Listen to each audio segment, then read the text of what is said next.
On today's episode of the NBA Draft Junkies podcast, we have a special guest. Not really a guest. That's my guy, Leif, man. Leif Thulin. Go ahead, Leif. Introduce yourself to the people. Oh yeah, I'm excited to talk ball. It's been a little while, but often James and I have similar draft takes without prep, and we've done no communication on who we like this year. But I'm expecting we like similar guys, and I'm excited to be back talking hoops. Right, so today's episode, me and Leif, we're going to talk about performances from this week's game. Cameron Boozer, Leif's favorite, Thomas Haugh, Nate Ament, Neocolis Avdalis, Caleb Wilson, and in the game that just finished before we started recording, Mikel Brown Jr. and Darius Acuff.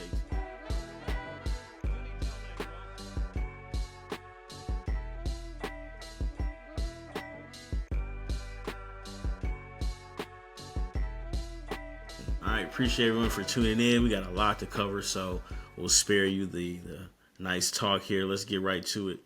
Cameron Boozer, monster performance against Florida. Cameron Boozer finished with 29 points, 6 rebounds. On the season, he is shooting 38% from three. Now, again, Leif mentioned before, me and him agree on a lot of things, but two things, Leif. What were your thoughts on Cameron Boozer's performance last night? And overall, what are your thoughts on Cameron Boozer as a prospect? Well, I think he's the best player in college basketball, and I want to preface this really quickly. That is healthy because I think Darren Peterson's the best, but I think Cam Boozer is going to run away with the National Player of the Year. So I think in college basketball, no different against Florida. They played against a front line that is enormous, and much like Peat against that front line, you get a premier prospect and a guy who wants to be single covered. Like most of these guys want to have no double teams come their way, and if the double comes, they're going to make the right read. That's what makes them so good.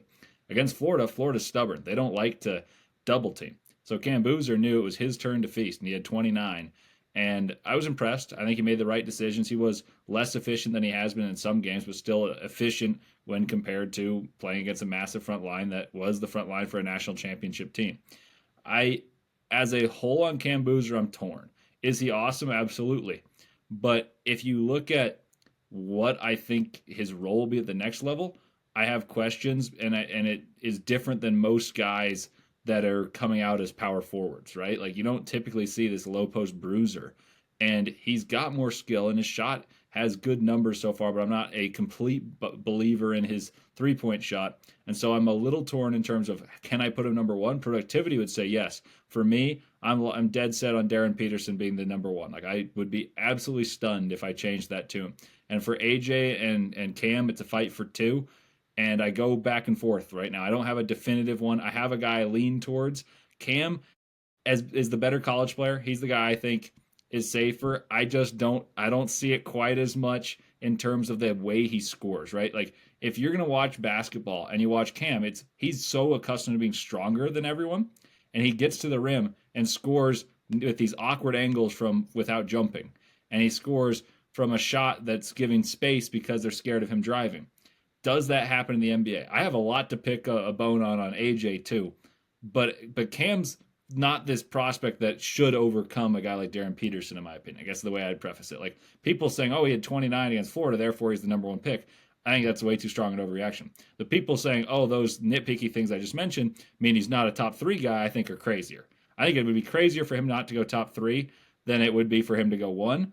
But I think they're both a little wild. If you're watching this on YouTube, you can't hear me smiling, but on audio, but like I am smiling because I talk to Leif when it's time to pie. We sometimes we go back and forth, but we have not talked about this draft class at all. And it's almost like he reads my notes. I don't even know if Leif has been listening to the pod. I assume that he's not because he's busy and he's Leif. And if he was listening, like he has his own ideas, but like I feel the exact same way. I feel that Cameron Boozer is the best player in college basketball. I felt that he was going to win National Player of the Year prior to the season starting. I feel like if you're going to draft him based solely off his college production, then he's the number one pick. But I, like Leif, have reservations on how much everything translates at the next level. Where I'm different with Leif, I think the three ball is going to be fine. I think that free throw shooting is, I have to look at the numbers. He's a good free throw shooter, not a great free throw shooter. But I'm buying him shooting the three, and I think that it's good for him as a 18-year-old prospect to be able to pick and pop. That shows him thinking long term, not just focusing on what's working right now.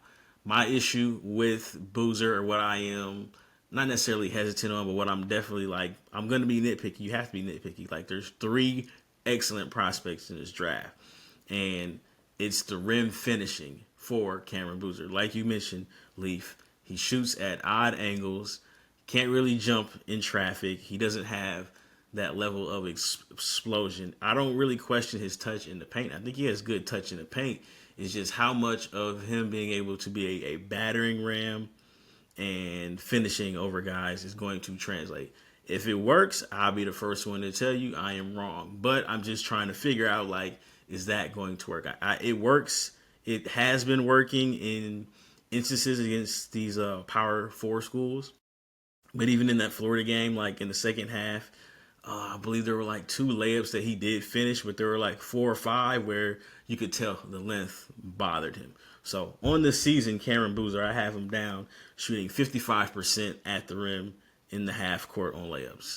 Take that what you want from that as far as the efficiency goes. I would like my power forward to be above 60% at the rim. Again, it's still early, but you also have to factor in a lot of that half court number, at least thus far, is weighed down by him feasting on low majors. Now, against the higher majors, he has struggled, but again, he killed Arkansas. We give him his props for doing what he did against Arkansas. He was good against Florida, but it's still something that I'm going to monitor. Like I said on last podcast, I'm going to monitor his rim efficiency in the half court, just like I'm going to monitor AJ's shot selection on the three-point line. And I'm sure me and Leif will talk about AJ Dybantsa at some point. I'm looking up because I'm watching AJ play against Cal Baptist right now. But we're going to monitor these things. When Darren Peterson has enough college film out there, we're going to sit here and say, okay, we want to see X, Y, Z from Darren. Because, again, it's just that good of a draft class. Any other thoughts on Cameron Boozer? Have a really strange comparison, but I think you're going to see this. This is Go like ahead, for a Leif. really like it's the draft junkies like us. And I'm giving reference there to of course the title, but I mean that sincerely. Like the people who watch way too much basketball will get this. I think Cam Boozer's finishing is much like Jason Tatum's. That is, he's a fantastic player. Tatum, of course, all NBA player, and he was my number one in that class, and I thought he was extremely polished, but I picked a bone with his shot selection. Boozer doesn't have shot selection issues. He's a fantastic rebounder. He's a great passer. He's a good finisher considering that limitation. But when I bring that up, I mean it as a negative because Tatum, his biggest issue in his game, because he's an all world player, you nitpick, it's that he doesn't explode in traffic and he is forced to finish. Even though he's a huge guy with big shoulders, he plays smaller near the rim because he just doesn't have that vertical explosion that some do. That would be my nitpick with Cam Boozer because he creates these angles by wedging his body and using strength to create an ability to shoot the ball low off the glass or high off the glass and further away from a guy. And he's got long arms, big hands, whatever it may be. But he just doesn't explode in traffic well enough. So when you play guys with this requisite strength to limit those physical advantage created, I am curious to see how his finishing progresses because that is my biggest concern about him. Everything else he checks out and he does so beautifully. Like he's one of the best processors of the game, regardless of position in the country as an 18-year-old. He's one of the best passers out of double teams that I've seen in the draft process. He shoots it better than you'd expect for someone as big as he is. I'm not quite there with you in terms of him being like a really good three-point shooter. I still think people let him shoot the three because they're deferential to his better strength, which is getting downhill. But like he can shoot it and he's making free throws. Like all the indicators are there. But I kind of think that when you evaluate potential superstars, you need to think about what they do that could make them an all-world player versus a guy that like, okay, he's an all-star. And that's how crazy it is. Like this draft class, I would be appalled if those big three aren't all-stars. Like I'm expecting all of them to be all NBA guys. Yeah. And the thing that would hold him back from being an all NBA guy is that athleticism near the rack. And that's why we have to do this because this draft, like I said, is so strong that you expect all-star performances or all-star careers from these guys. And last thing on Boozer, like because he's a below the rim guy, I would like to see more of a what the kids say, a bag on the block. So like Alperen Şengün, for example. Alperen Şengün isn't a high flyer. Now he does have great extension on his layups, meaning like he shoots at high angles, right? But he is so tricky on the block that he's not that like the defense doesn't know what he's going to do. Whereas Boozer is more so bang bang pivot, and he does have a couple counters, but I think going forward because he's a not a great athlete in space, he's going to have to develop uh, a few more moves on the box. So, but I mean, Cameron Boozer, like I said, we're gonna nitpick him. We're gonna nitpick AJ Dybantsa. We're gonna nitpick Darren Peterson when he gets back out there. You just have to. This draft class potentially features 3 number 1 picks in the same class, and it would have been even crazier if Cooper Flagg didn't reclass, because then there would have been 4 number 1 picks in this class. So we're trying to split hairs, but that's what me and Leif do.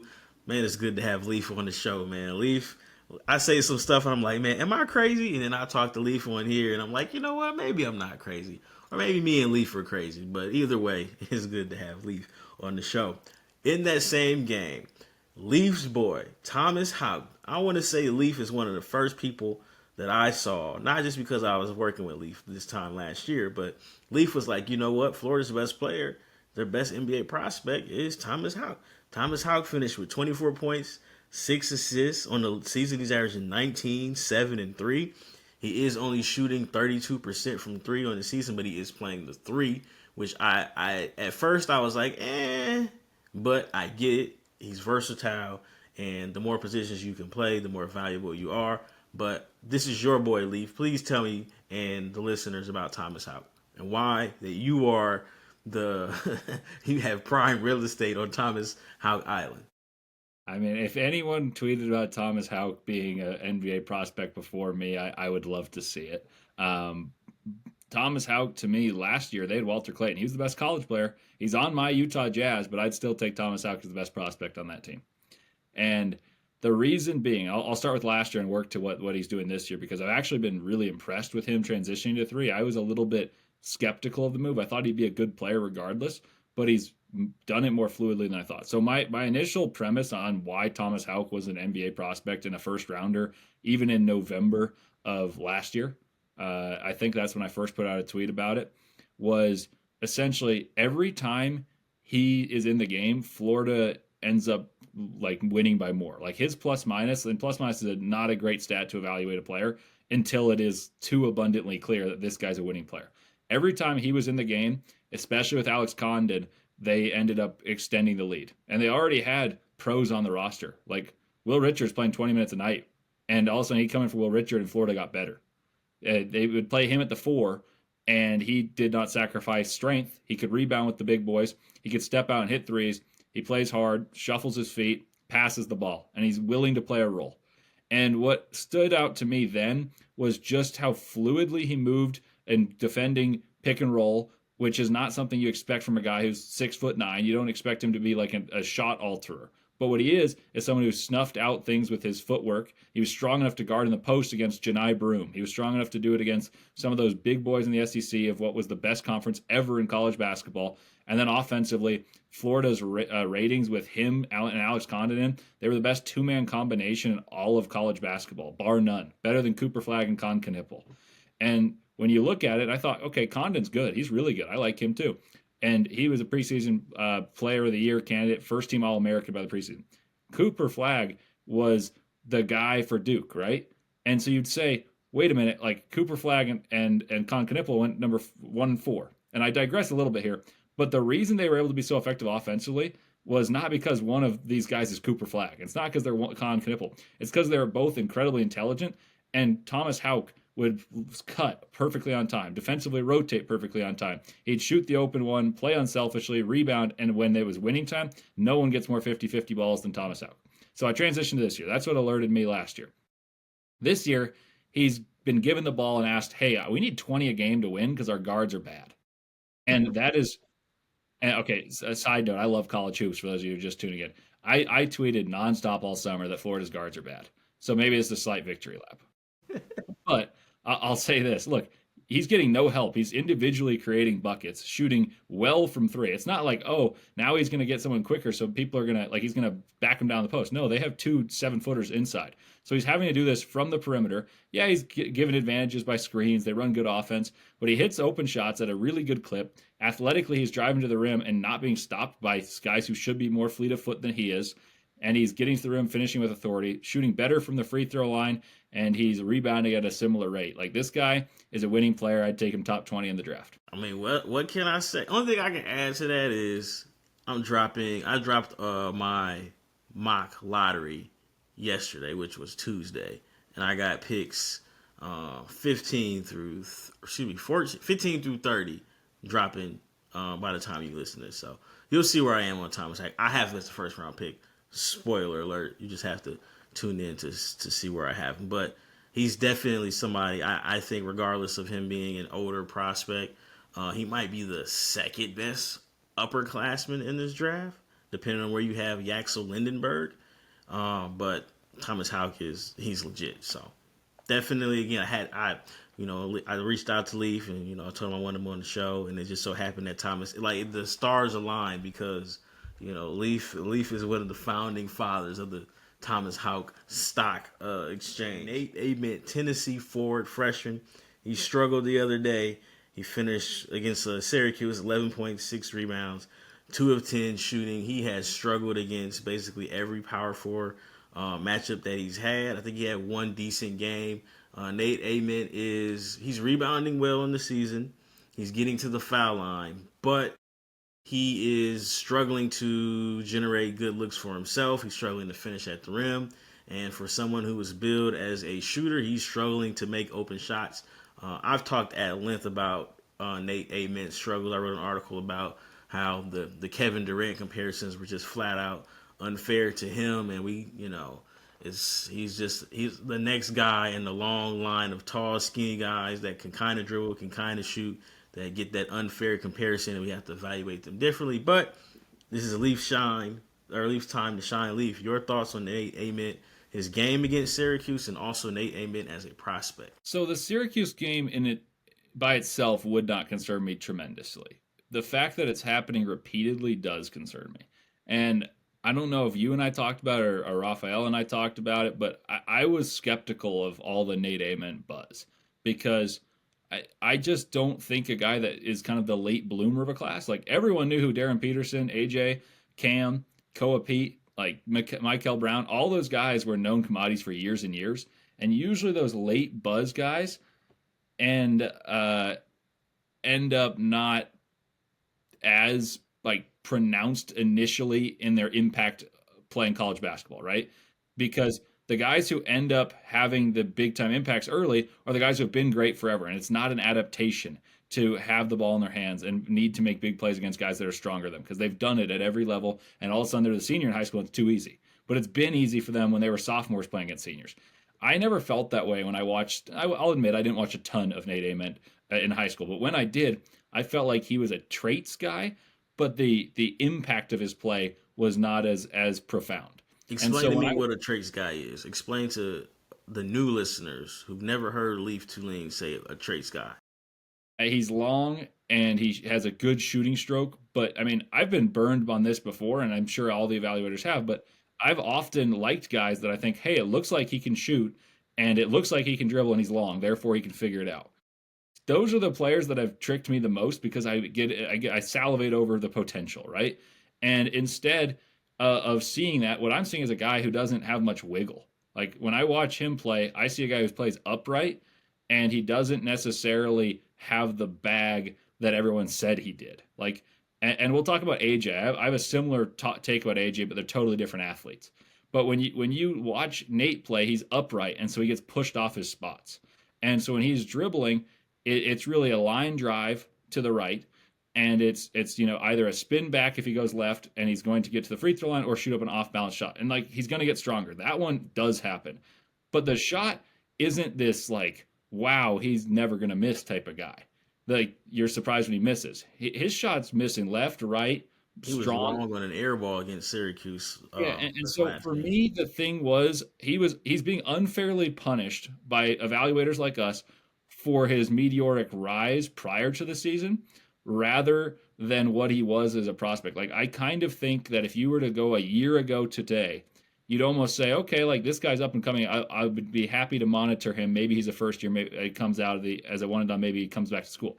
Now it's like, oh, he's the number 4 pick in the class.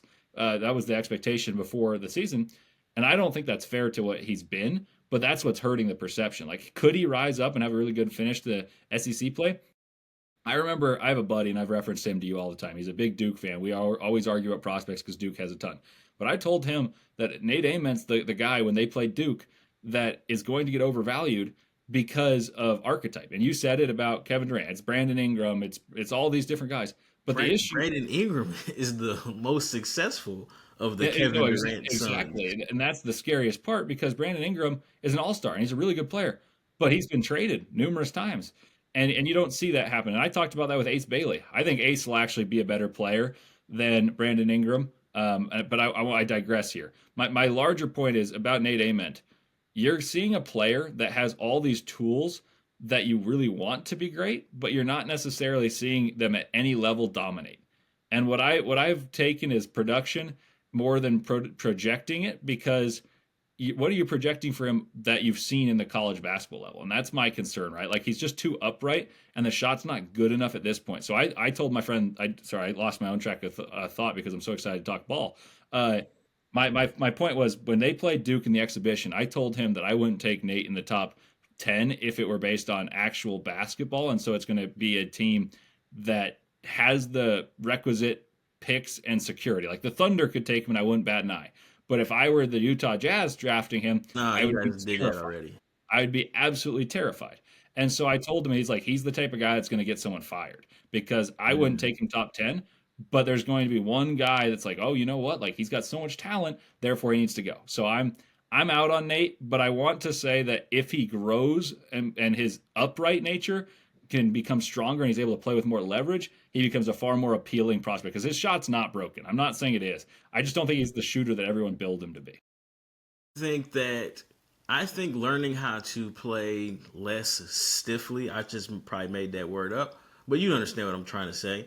Him getting low and being able to create space, I think that is going to be harder for him to develop down the line than it is going to be able for him to be able to just make open jumpers. I was, again, in my article and podcasts that I've done before with my brother by myself, I questioned his ability to create for himself. We were at the McDonald's All-American game. That wasn't your typical McDonald's All-American game. That was like, hey, I'm trying to be the number 1 pick. Like, everybody played extremely hard. And in that game, and eventually, because I'm getting Leif on the show more often, but we'll talk about, like, Tunde Yusufa. He couldn't score on Tunde Yusufa. Now, I think Tunde Yusufa is going to project to be a very good defender, but, like, he could not create any space on Yusufa. And it's like, and even in the exhibition game, like, he struggled to score on Nick Kamenya. Like, Nick Kamenya he competes, but do we think he's going to be an all-world defender? I just feel like Nate Ament's handle, and it's not just necessarily like adding like physical strength. It's just like he can't get low. Now, the most concerning thing for me, again, I had him as a top 10 pick, but I was not buying the shot creation, self-creation, none of that stuff. And it's clear that that's like not working for him right now. But I guess the alarming thing that I think that can be fixed is that he's shooting 31% from 3 on 5 3-point attempts per game. So I thought he was going to be better than a 31% shooter, but at the same time, he's getting to the foul line 8 times a game and he's shooting 80% from the foul line. So I think he'll be able to knock down open jumpers. I compared him to a Keegan Murray type and not the son of the Kevin Durant lineage that people were trying to put on him. So, you know who he kind of reminds me of, not in like perfect one-to-one comparison, but just in the way that they were spoken about at this point of the season. And this is a guy that I liked in the draft and you didn't like. One of our very few disagreements, and you were right. It was Cody Williams. It was all theoretical. Yes. And my belief on Cody Williams was not in the same way of like being Kevin Durant. It was like, I think this guy can be a 13, 5-5 guy. And if you're drafting at 10, like the Jazz were, that's a steal. Like I felt good about that pick. And I was wrong. His shot's nowhere near what Nate's is, But my point about it is these guys are very slender, and whether And he's whether very they put stiff up, too. yeah, once they put on muscle, which Cody has, can you learn to play with leverage when you haven't at any point? Well, I got you on the show, And Lee. that's what I like when you were talking about it, I was like, that reminds me of what we had a conversation before. And I was all in on like, hey, he's gonna be good on defense. Cody is a good NBA defender. He Yeah. just can't play offensively. Nate's probably going to be, in fact, I'll say he will be a better offensive player. The difference is people are talking about him in one of the best classes ever as a fourth pick when Cody was the 10th pick in one of the worst classes ever. And so I think that the reason that I bring them up, and once again, I'm going to get flamed for this on Twitter. I am not comparing them one to one. I'm just saying that they remind me in the dialogue that was had at the same time. I can see the parallels. Again, I do think Nate Ament is a better prospect. I do too. I do too, even though I was high on Cody. Cody, and this is not a shot at Cody. He just always was a what if guy. Like, and there would be games, and this is the before we move on. The biggest difference between the two of them is that like though Nate is struggling in the Houston game, he was kind of like nowhere to be found. I guess you could say a red flag, but he finds ways to he'll at least move the ball. He'll rebound, and somehow he's getting fouled 8 times a game. Even though I don't necessarily think that it's because he's putting a ton of pressure on the defense. Some of it's just bad defense. Again, I'm not trying to sound like a hater. I just don't buy. He's not somebody who I think is going to have a high free throw rate at the NBA level. He has one right now, but I do think Nate is a more talented player than Cody. I do think he'll be a better shooter. I just think he's going to be somebody who is going to stand in the corner, be able to attack closeouts at some point. But this give him the ball to isolate. They're not doing him a. I understand Tennessee's doing what you have to do, but that's just you can see it's a struggle for him. And speaking of giving the ball to somebody and isolating and struggling, we'll get right to Caleb Wilson, who had finished with 15 and 12 on 5 of 19 shooting. I tweeted out a picture of Martin Lawrence from the episode where it's probably several episodes where he just was absolutely disgusted at something. And I was like, why are they giving Caleb Wilson the ball on the post against North Carolina in these mid-post actions and asking him to create offense? He absolutely struggled. This is 2 games in a row where he's not in, the kids play against who they play against. But outside of that Kansas game against real life competition, if he can't get a clear dunk, it looks very uncomfortable. It looks very ugly for him. And I think North Carolina coaching staff has to find a better way to get him some shot attempts because you're asking him to do something that he can't do right now.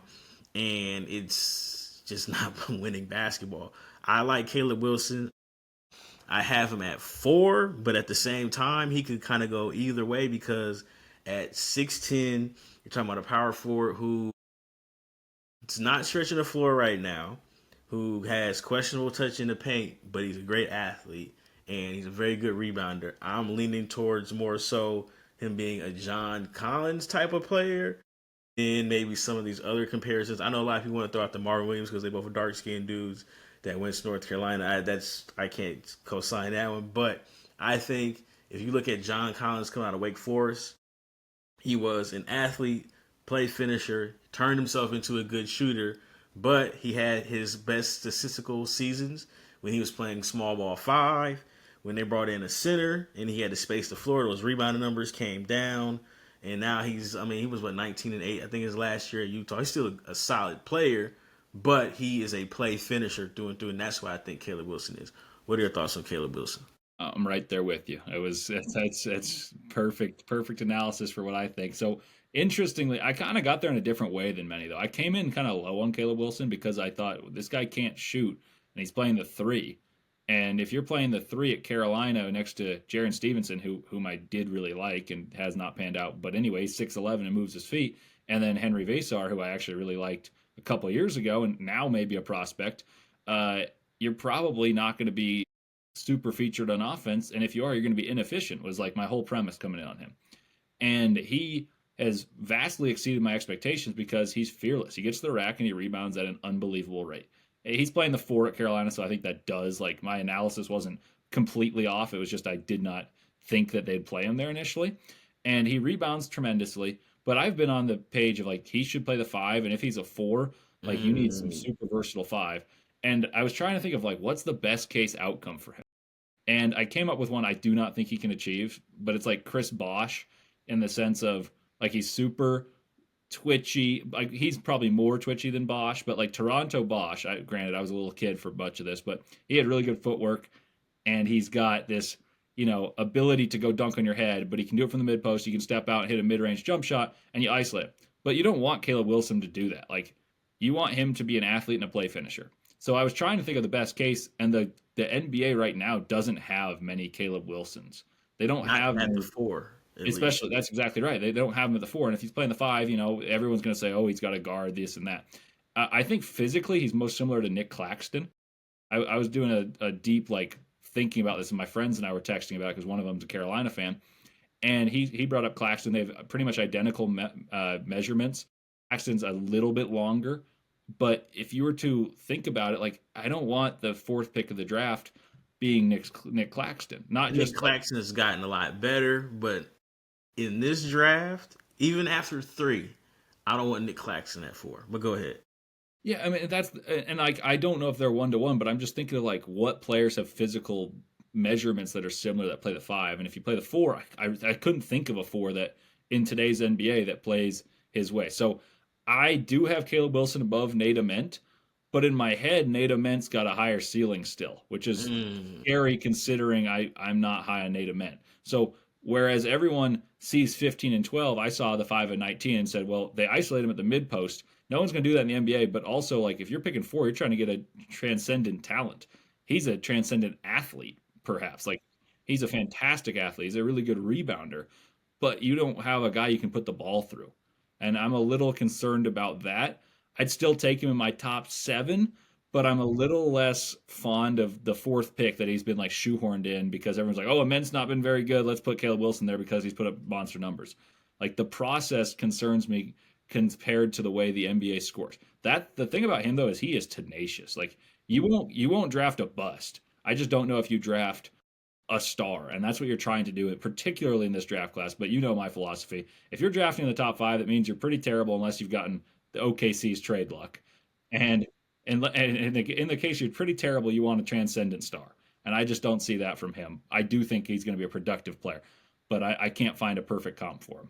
All right, so since this is my show and Leaf is my guy, let's pivot. So we say Leaf has said his top 3, obviously mostly everybody's top 3: Peterson, Dybantsa, Boozer. Number 4 for Leaf is. Dude, I honestly don't know. I've pivoted 1,000 times, but the interesting thing is, on a good day, I could tell you AJ's my number 2. On a bad day, I'll take him 3. Like AJ, AJ's.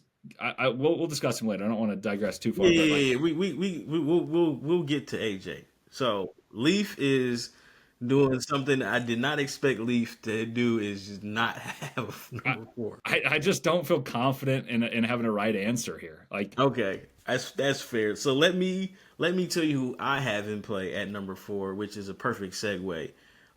Mikel Brown Jr. tonight in a loss against Arkansas. I have Mikel Brown number 5, but I still think he's in play at 4. But Mikel Brown Jr.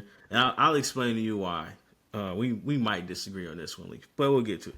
22 points, 5 rebounds, 3 assists. Mikel Brown Jr. was 7 of 19 from the field. That's not very good, but he was 2 for 13 from 3.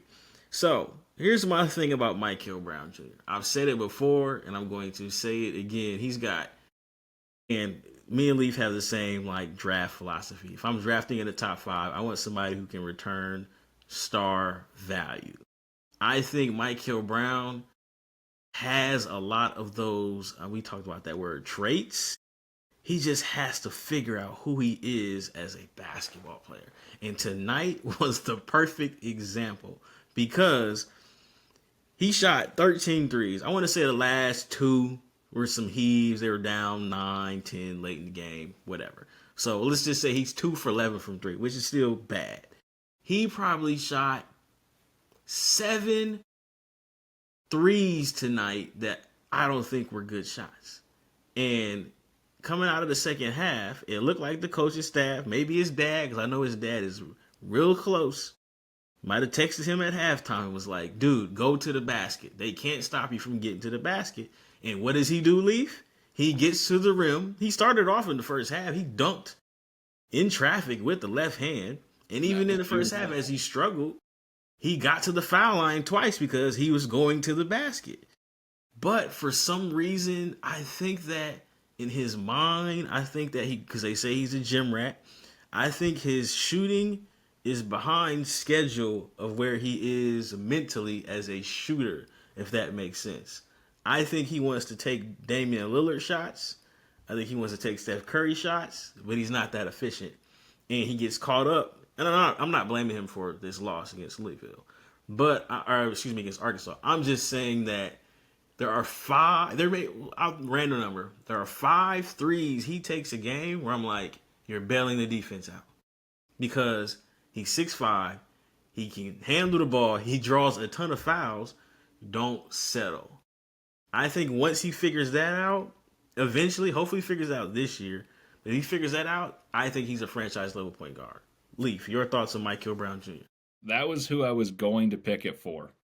So I wasn't confident, but my take was really he's got the ability offensively to be the guy that creates advantages and generates for other guys. Is he as dominant at creating those advantages in college basketball as the big three? No. Will he be in the NBA? Probably not. But I think he can be an all-star level point guard in the NBA by virtue of he's quick, he can get to the rim, he's not small, he plays smaller than he is right now, which is a little bit of a concern. I know he dunked on someone. Explain that to me, Leaf. I think he's slender, and he still is, but he's grown. My hunch would be that he's a guy that grew later than many. Yes. And so he grew up scoring floaters in the middle of those. Now he can go up and dunk it. And he just dunked one. And as he starts to become comfortable with like, wow, I'm a super quick guard who's long enough to go up and elevate and get to the rim, he's going to get to the free throw line every day.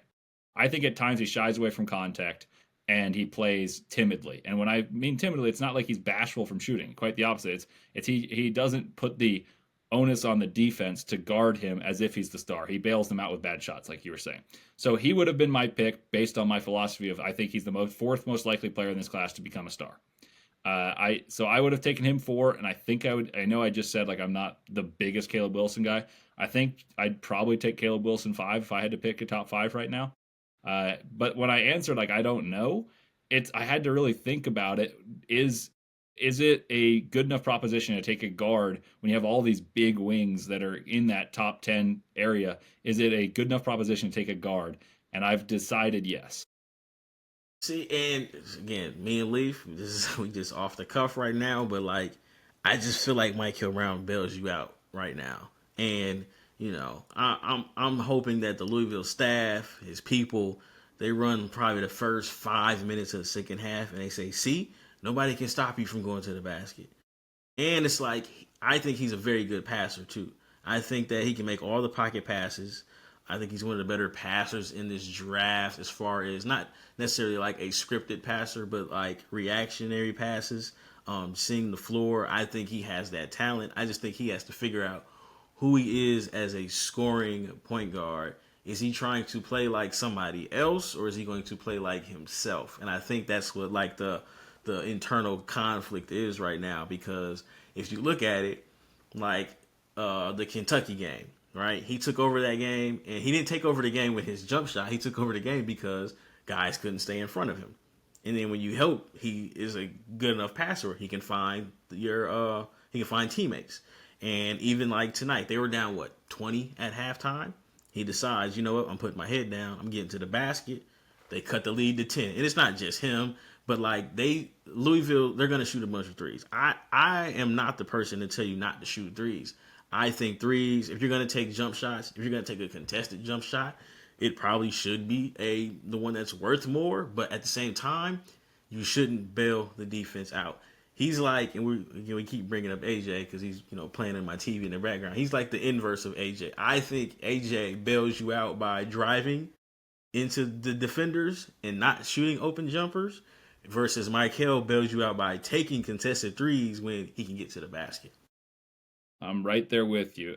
AJ puzzles me because I think everyone's going to talk about like he's the guy with the most potential. These I don't think so. I I think it's think Darren Darren Peterson Peterson. has the most potential. But go Yeah, ahead. like I think Darren Peterson's by far the best player in this class, Yeah. and that's not a slight at the others. I just think he's special. But AJ, I've seen twice in person recently because What games he's at did you go BYU. to? I live in Utah, and I saw him play North Carolina and be defended by Caleb Wilson. And you know, it's funny. I'm close with the Locked On North Carolina host, and I was sitting on the sideline. I was watching AJ, and I knew Caleb Wilson was on the other team, but I was just trained in on AJ. I was like, okay, his shot looks all right. He's pretty big, blah blah blah. And then all of a sudden, I looked at Caleb Wilson, and I go, wow, that guy's enormous. And then you put someone the same size as AJ on him, and it took away what he's done in all the other games I've watched on TV and in person. So then I saw him play Wisconsin. Wisconsin played a good athlete and a good scrappy guard in Blackwell, who I thought could be all Big Ten this year. He had some buzz. AJ did the same thing every time. He took his right hand and he put the ball on the floor and put his left shoulder into John Blackwell and got him to the elbow. Took another one a little bit deeper, another one a little bit deeper, and elevated. And if he didn't elevate, he'd just lean in and draw a foul. And if you finally take away that elevation, he's going to do a reverse pivot and sweep out to the left and shoot a little left hand finger roll. So AJ to me is the most boring watch of all these prospects, even though he's got all these traits, because he does the same thing every play. And when you watch him after listening to this, you're gonna be like, wow, like how did we not notice this? BYU is better when they play through AJ. I want to be clear about this. When AJ is the point of attack, he's not the point guard, that's Rob Wright. But when he is the point of attack and he's the advantage creator, they play better because they send a double and the ball swings and then they get open shots and they play on time, quick basketball. But He real quick. Sorry to interrupt. He he manipulates the defense in the post, and I hate making these comparisons, but like 2018 LeBron, where he would just dribble, and you're like, okay, one more dribble, he can get to his spot. But I kind of don't want to double team because he's the best passer ever. I'm not saying AJ's the best passer ever, but like there are plays where you can tell that the BYU coaching staff is like, AJ, just go to that block right there or go to the mid post and something good is going to happen. Either you're going to draw a foul, you're going to shoot a pull up, or they're going to collapse. And I think he's a good passer out of the double team in the mid post. I think that's where he sees the floor best outside of like dribbling at like the top of the key. And I just like, he just dunked off pick and roll here. But like, he just reminds me like of, I'm not saying he's the same passer as Bron, but he just has that same effect that like he can make you guess if you don't double team him early. I agree. I like I said, I want to be clear. BYU is their best when AJ goes to that mid post and he pounds the ball into oblivion, and then he either shoots, hits a tough mid range jump shot he's really good at, or gets fouled and shoots well from the free throw line. And if you finally take it away and he does his little reverse pivot left hand scoop layup, it's really good offense in terms of the points per possession.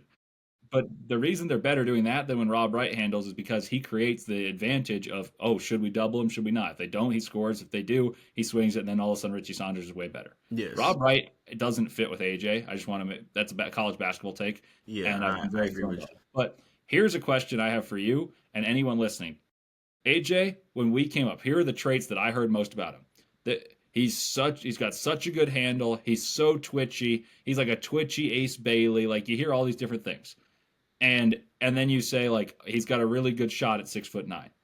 I would argue his shot's really flat. And my friends make fun of me all the time. I shoot It the is ball flat. to heavens. I shoot the ball super high and I hit church roofs and whatever. So everyone says, oh, like you're a bad judge of this. But I've watched him shoot and I've watched a lot of pros shoot working stats for the Jazz. His shot is flatter than just about anyone's that is an elite scorer. And he shoots these mid-range ones so it works, but can he extend it shooting that flat to three? He's got good touch, he's got good rotation, but that is a concern. My other concern is when he dribbles, I'm not seeing any of this like craftiness with the dribble.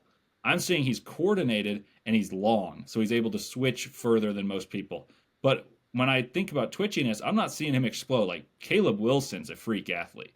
AJ was billed to me as a freak athlete. Like all the analysis said, oh, he's a freak athlete. He's a superb, like, if you take a first step and he catches and goes by you, you're not catching up. But I'm not seeing him like stop and start as quickly as I had hoped. And I know this is crazy nitpicky and like talking about the gait of someone's like stride, but I'm a little bit disappointed in what I was told would he would be Paul George athletically. He'd be Paul George with like handles.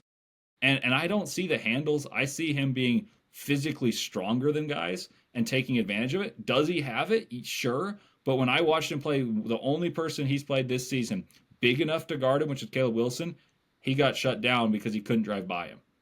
And so I think there's a little bit of a hint of like I'm not sure I'm ready to think he's better than Cam Boozer because that is harder to fix than finishing poorly when you're a 55% finisher against big time games. Like I think I'd take AJ higher than Cam, but like when I said like I don't know my 1 through 3 perfectly, I know 1 is Darren Peterson and 2 and 3 are AJ and Cam in some order. Are those concerns crazy? So here's my thing. I think that after watching AJ these 9, 10 games, whatever it is, I mean, he's on my TV right now. I think that you cannot compare him to anybody athletically because we've never seen anything like him. Not saying he's that much better than everyone else athletically. It's just how he moves. It's one of one, at least in my opinion. Like he missed a dunk against Miami. He drove and like he took off from pretty far. He tried to switch hands. Like that was an extremely athletic play. Uh he's created dunks for himself in the half court. Like if he gets a step, he's a 2-footed leaper. And we don't have a lot of 2-footed leapers in the NBA at his size, is what I'm trying to say. So I think it's more so it's different as far as his athleticism. I think it's just different. Like Jaylen Brown is a 2-foot leaper, but he is quicker than AJ, right? Paul George is a 2-foot leaper, but his game is just more aesthetically pleasing than AJ. I get what you're saying about the handle, though. I think his handle is good. I don't know if we have enough evidence of him handling the ball at this level is what I'm trying to say. Because Yeah, has he just simplified it to they being like, you know what, yeah, this is effective, like it doesn't matter. and But the they put one him in pick and but the roll. one time it was necessary was against North Carolina, and I didn't see him move Yeah, well with the ball. He had one highlight play where he crossed over and hit a step back, and that was more like I think Jaron Stevenson anticipated drive more than being shook. yeah, Like AJ's fantastic, and most draft classes he's a shoe in as one. But the yeah. reason I'm being critical is I was told he was this otherworld athlete, and like I watched him in high school, but you're going to look like an otherworld athlete if you're an NBA player against high school guys, much less the number one pick. And I felt like athletically he hasn't wowed me. He's just been more skilled than most uber athletes are. That's like it's almost like a backhanded compliment because most guys who are extremely athletic aren't skilled, and we're sitting here talking about like he has mastered manipulating post play at 18 years old. I think I get what you're saying. I think that the bar is so high for him as an athlete that maybe we're being or maybe you're being disappointed, but he's still like extremely athletic, if that makes any sense. I agree. I agree. I came in with hot takes for you. I told you I had some good takes that people aren't going to agree with. But Nah, man, but like my thing about AJ that I've been most impressed with, excuse me, is like I think his skill level is really, really good. I think, like you said, the jump shot is at least off the catch is extremely flat, and they're gonna have to fix that. But like for somebody, and really Cameron Boozer too. These guys have been double teamed probably the last 10 years of their life, and like they accept double teams. They read the defense. They're good playmakers. He's a better playmaker than his assist numbers will tell you. But I have been just very impressed with how well they see the game from the different spots of the game. Like you can tell that they understand that I am the man, but because I'm the man, it comes with being able to like make plays, and it's like the opposite of like Ace Bailey. Like Ace Bailey as a playmaker, he's gotten better, but like as a playmaker in high school, I thought he was almost terrible because he just felt more comfortable shooting the ball. His thing was a bad shot for me is better than an open shot from a teammate, and he's grown and he's shown flashes, but I feel like AJ is ahead of him in that instance. But I do think the handle is fine. He does a good job in pick and roll. If he gets a step going left in pick and roll, he's gonna dunk the basketball from the dotted line off of 2 feet. And I just don't. He plays off of 2 feet, and we don't see that a lot. I like the way the funniest part is like what I nitpick is what I enjoy about like the game of basketball, like the manipulation of okay, they attract another. The thing that's interesting to me is it's so predictable. Like if you were to scout him, I would tell the person guarding him, I would play a smaller guy on him, make him shoot that elevated one so you'd beat him to the spots, and try to take charges when he does the back down shoulder. Yeah. I'd play gimmicky defense, like the way Who he was plays that? college Connecticut? basketball. Connecticut did that to him. They doubled him late, but they were like, you know what? That second shoulder, you got to flop. And he Yeah. picked up some offensive fouls.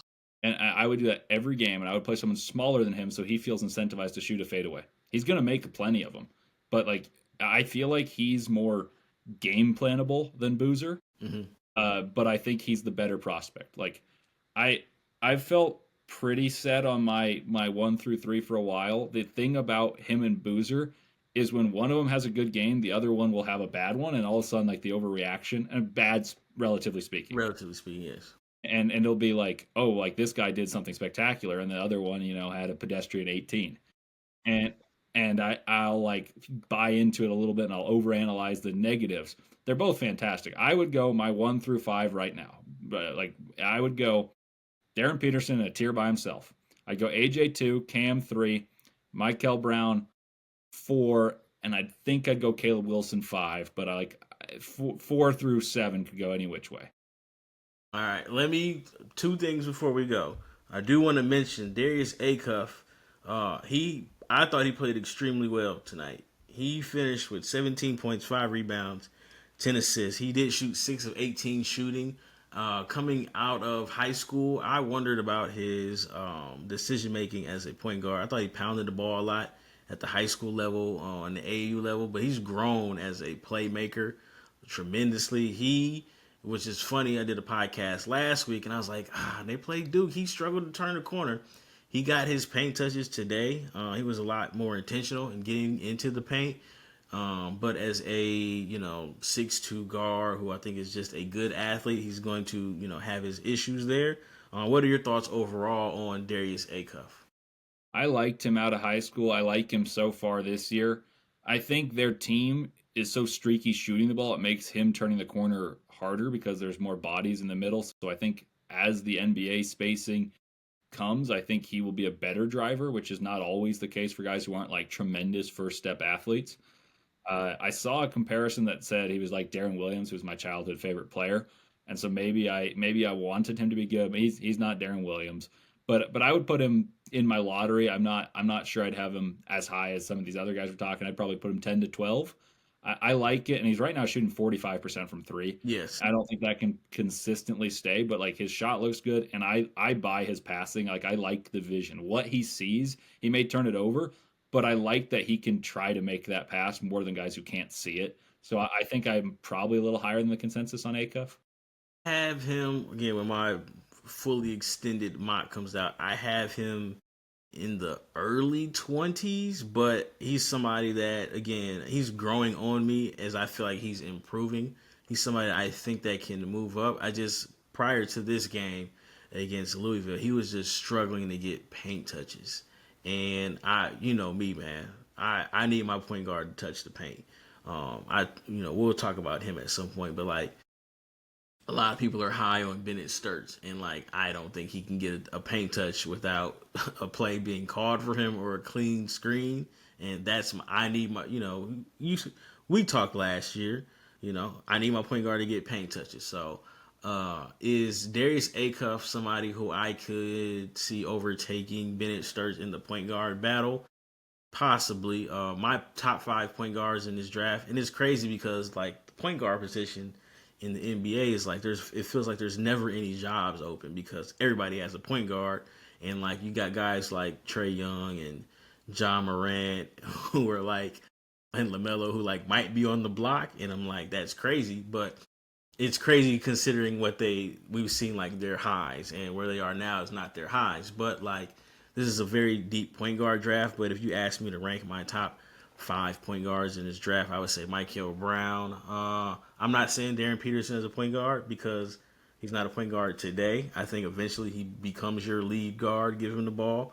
But, I still count him as a combo. But Do you count Avdalis as a point guard? depends on what day you ask me. So, like, I think Because Avdalis. I would, and I would put him as my 6th overall pick right now. probably. I have Abdallas like 10, and I had him lottery like before the Luca game against Providence. Like me, we are eye to eye on Abdallas. Abdallas is good. We'll talk about Abdallas another day. I wanted to talk to him today, but time constraints. Like I'm a big Abdallas guy, but if I say Abdallas is a point four, and I say that because he won't be guarding point guards, but again, basketball is so switchable. But if we're just saying point guards, I say Mikel Brown, Kingston Flemings. No, sorry. Mikel Brown, LeBaron Philon, then Kingston Flemings. And then it's like a combination of, do I like Sturts and what he does? I do think he's going to be able to shoot. I don't know if he's going to be able to create paint touches. I like Acuff. I do think that 3-point shooting number is going to come down. The playmaking is improving. Christian Anderson is very good at running a team, but he struggles at the rim. So it's kind of like between those three, they're like in I guess you could say a tier where they're trying to figure out. And then again, if we say Abdallas is a point guard, then he's like behind Mikel Brown or depending on what you look for, he kind of struggles to get paint touches, but I think his thing is more of a spacing issue than a talent issue. But as far as like, what game was that they played? South Carolina, like he cut them up. Like he dissected that South Carolina. And he's 6'9". You can't. I don't know why you're blitzing the 6'9" guy who can pass out to half court. And that's what I love about him, right? Like he sees the whole floor at all times. So even if he's not touching the paint necessarily, he's still close enough where he creates that advantage because you have to help because their guy guarding him is not big enough. So I would say Darren Peterson's a point guard. Okay. I would go Darren Peterson, Mikel Brown, Avdalas, LeBaron Philon, and then probably Kingston. I'm close with the Flemings and Acuff. I'd probably go Flemings next, but like I have a couple thing I'd like to see him do in Big 12 play because I think right now the scouts aren't taking him away; they're taking Milos Uzan away. What's the scout on Kingston Flemings, Leif? I don't think there's enough of one, but I think the scout was essentially let's take Uzan away from getting those catch and shoot threes and floaters because that's what he does really well. So you're putting their better defenders on him and Sharp, and Flemings was taking advantage of the third best defender on a lot of these teams in collegiate basketball. And he's too quick for that. So when you play the best defender, I'm curious to see when the teams know his tendencies to see if his ability goes down. So that's why I like Philon more than Flemings, even though they're both similar that they use speed to set up their game. Philon is amazing, man. Like he went from a borderline first to like a top 10 pick. Like they play somebody every night, and he's gotten better. All right, last question, Leif. Koa Peat, where is he? Give me the Koa Peat. Give me the Leif Thulin Koa Peat breakdown. I think he's a fantastic player. I love everything he stands for. Like the way he plays and at the body type he has, it's perfect, right? Like he is physically dominant. He gets to his spots. He elevates and scores. It's similar to Caleb Wilson. His athletic traits are awesome. I don't see a way that you have that guy play the role he's playing in his collegiate team in the NBA. And usually you don't take guys in the top 5 that do that. Koa Peat, I think, is an even better rebounder than he's allowed to showcase because he plays next to 2 behemoths on the glass, and Awaka and Krivas. And the thing about him is I think he's a great passer. He just doesn't space the floor, and he's always been bigger, stronger, faster. And I think he's still going to be until the NBA comes. So I'm a little lower. I've seen some people have him to number 5. I want to be there because he plays unselfishly. He slides his feet defensively. He rebounds. He does everything I like in a basketball player. I'm not top 5. I think I'd probably have him top 10, at least lottery right now. I'd say 8 to 14, pretty fluid around there. I agree. I like him a lot. I still think that I think Arizona is, it's kind of tricky because, high school basketball, AU basketball is a lot different than college basketball. Maybe they're holding him back some. I think there's more ball handling in his game. I'm not saying he has to be, a point forward, but I cringe when I see him rebound and give the ball to a guard. And that's no, disrespect to Bradley. Bradley's very good. But I think at the next level, he unlocks his ability, more athleticism, his ability to handle the ball, his playmaking ability, if he is a grab and go guy instead of a grab and trail guy. because right now as a grab and trail guy, he doesn't shoot threes, and he's gonna have to space the floor at the next level. I think he has some Aaron Gordon in this game. Now, Aaron Gordon made a remarkable leap as a shooter coming out of Arizona and even early on in Orlando. He's like a 40% three-point shooter now. Like, you can't leave him open. But his But first 4 years in the NBA, he was a poor shooter, yeah, like by yes. all accounts. So I like that comparison. I don't know if Ko is the same rim protector, but I like that. Like what I want him to do is be Draymond Green in the NBA, and Yeah. I'm not saying to the level of a Hall of Famer, but I'm saying someone who can defend multiple positions, orchestrate an offense as a secondary facilitator, and be a play finisher at a instead of Draymond, shooting open shots at a decent clip. I'm saying more of like a short roll guy who can finish around the basket and dunk on people. Like I want him to be somewhere in between those two guys and their archetypes. Yeah, I agree. And I draw the Aaron Gordon because while he's not an Aaron Gordon level athlete, I mean, who is? I think Koa is very athletic. Like his explosiveness in the paint, his explosiveness in traffic, like it translates. And like you mentioned, he's playing in the phone booth. I believe that was against Connecticut. I talked about it on a previous pod. They ran an empty side pick and roll, and the center like ducked in, and instead of it being like a dunk on opportunity, like I think Peat got fouled, but like he has that level of explosiveness to finish in traffic, and it's only going to be enhanced at the next level. He just has to be able to knock down open jumpers, and I think he has the touch to do it. It's just a matter of will he be able to do it, because if you in the face-up game, like he's very comfortable shooting a two-dribble pull-up and get to the paint. Like those are good touch indicators to me. I want to say he's like 65 to 70% in the half court on layups, and that's not just because like they've played some cupcakes lately. Like I really buy his talent. I have him as a top 10 pick. I don't project him to be some big time scorer, but like he's like Aaron Gordon, who's like the Aaron Gordon Draymond hybrid, like you said, that really great glue guy on the team that wins a lot of games. I'm right there with you. I love Koa Peat. I want him to be awesome because I love the way he plays. Well, that concludes today's episode. I mean, it's Leif. I'm going to get Leif on here as often as possible. But, I'm going to put Leif's contact information in here where you can find him. He's on Locked On. Tell him where you at, Leif. I'm sorry, man. I'm on Locked On Wildcats every day doing Arizona podcast right now. One of the best teams in the country, so that's been really fun. I hope they're a championship contender. And then I am also on X, just my name. It's my name with the L and the T capitalized. And I will be on here frequently if James will have me, because I love talking ball with him. All right, well, that's today's episode. Again, I'm James. This is Leif. This is NBA Draft Junkies podcast, and we are out.